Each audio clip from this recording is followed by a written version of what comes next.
नमस्कार विद्यार्थी मित्रांनो, तुम्हा सर्वांचं या नवीन YouTube व्हिडिओमध्ये खूप खूप स्वागत आहे. तर मित्रांनो, आजच्या व्हिडिओमध्ये आपण BCA, BBA, BMS, BBM CETसाठी जो सगळ्यात मेन टॉपिक आहे तो म्हणजे कम्प्युटर बेसिक्स.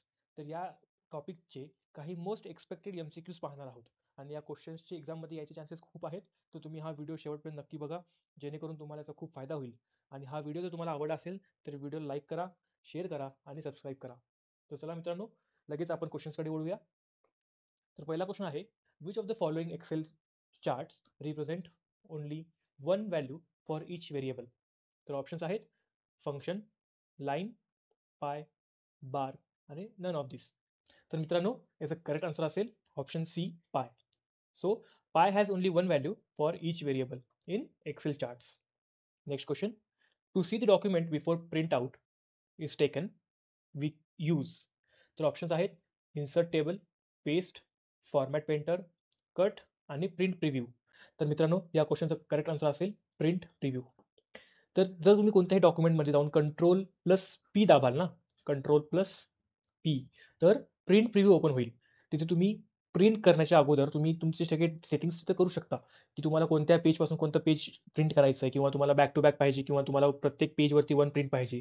तर या सगळ्या सेटिंग्स तुम्ही इथे करू शकता. सो करेक्ट आन्सर असेल प्रिंट प्रिव्ह्यू. नेक्स्ट क्वेश्चन बघूया.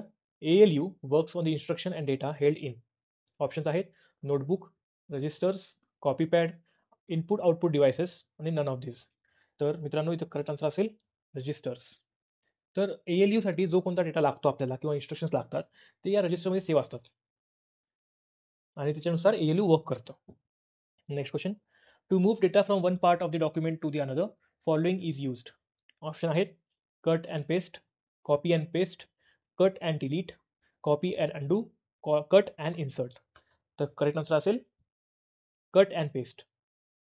ठीक आहे. जर तुम्हाला कोणताही डॉक्युमेंट किंवा फाईल जर तुम्हाला एका जागेवरून दुसऱ्या जागी न्यायचं असेल तर तुम्हाला त्याला आधी कट करावं लागेल आणि मग ज्या लोकेशनला तुम्हाला न्यायचं आहे जाऊन तुम्हाला पेस्ट करावं लागेल. आता मित्रांनो, जर तुम्ही फक्त कॉपी अँड पेस्ट केलात तर ती जो डॉक्युमेंट असतो तो फक्त कॉपी होतो. ठीक आहे. समज आता दोन फाईल्स आहेत, तुम्हाला एक फाईल इथून इथे पाठवायची असेल, तुम्हाला त्याला आधी कट करावं लागेल आणि इथे जाऊन त्याला पेस्ट करावं लागेल. तुम्ही फक्त कॉपी केलात तर ती फाईल इथे पण असेल आणि इथे पण असेल. तर ते कॉपी इथे तयार होईल त्याची. ठीक आहे. सो करेक्ट आन्सर असेल cut and paste. Next question, another name for the pre programmed formula in Excel is. Options आहेत range, graph, function, cell, none of this. तर करेक्ट आन्सर असेल फंक्शन्स. आता प्री प्रोग्राम फॉर्म्युला म्हणजे काय, की त्या एक्सेलमध्ये काही असे फॉर्म्युलाज आहेत जे आधीपासून प्री डिफाईन्ड आहेत. तुम्हाला फक्त जाऊन तिथे व्हॅल्यू टाकावं लागेल त्या व्हेरिएबल्समध्ये आणि तुम्हाला डायरेक्ट याचा आन्सर मिळून जाईल. चला नेक्स्ट क्वेश्चन बघूया. ROM is an example of which of the following. Options आहेत volatile memory, cache memory, non volatile memory, virtual memory आणि नन ऑफ दिस. तर मित्रांनो, करेक्ट आन्सर असेल नॉन वोलाटाईल मेमरी. कारण की जो काही डेटा तुम्ही ते स्टोअर कराल ना रॉममध्ये, तो परमनंटली स्टोअर होतो. तो इरेज होऊ शकत नाही जोपर्यंत तुम्ही त्याला इरेज करत नाही. पण जेव्हा आपण रॅमचं एक्झाम्पल घेतो, जे की RAM is a volatile memory, रॅममध्ये कोणताही डेटा स्टोअर केलेला असेल ना, जेव्हा केव्हा तुमची सिस्टीम ऑफ होईल किंवा स्विच ऑफ होईल किंवा तुम्ही ऑफ कराल, तेव्हा जो काही डेटा स्टोअर असेल ते इरेज होऊन जाईल. आणि त्यामुळे याला म्हणतात volatile memory. Next question. Which of the following options is used to display information such as title, page number of the document? Options आहेत insert table, autocorrect, thesaurus, spelling and grammar, header and footer. तर मित्रांनो, correct answer असेल header and footer. आता example घ्या तुम्ही. हे एक page असेल, ठीक आहे, वर्ड फाईल किंवा PDFचं किंवा कशाचंही पेज असेल, तर कधी पण ना तुम्ही जर नीट बघितलं असाल तर या पार्टला म्हणतो हेडर आणि या पार्टला म्हणतात फुटर. आता हेडरमध्ये तुम्ही टायटल देऊ शकता, फुटरमध्ये तुम्ही पेज नंबर देऊ शकता. डिपेंड्स ऑन यू, तुम्हाला काय द्यायचं आहे. सो त्यासाठी करेक्ट आन्सर असेल option 5. Next question, which part of the computer can display the user's work. Option आहेत mouse, keyboard, disk drive, monitor आणि none of this. Correct option असेल मॉनिटर. कारण की monitor is an output device. तो युजरचं work display करतो. It displays the user's work. Next question, when a computer prints a report, this output is called. Options आहेत program, soft copy, hard copy, execution, आणि none of दिस.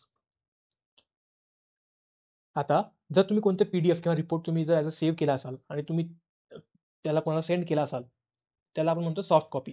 ठीक आहे. आता तुमच्या फोनवरती जे तुमचे डॉक्युमेंट्स असतील किंवा तुमचे आधार कार्डचे प्रिंटआउट असेल, त्याला आपण म्हणतो सॉफ्ट कॉपी, जे की फोन किंवा डिव्हाइसमध्ये स्टोअर आहे.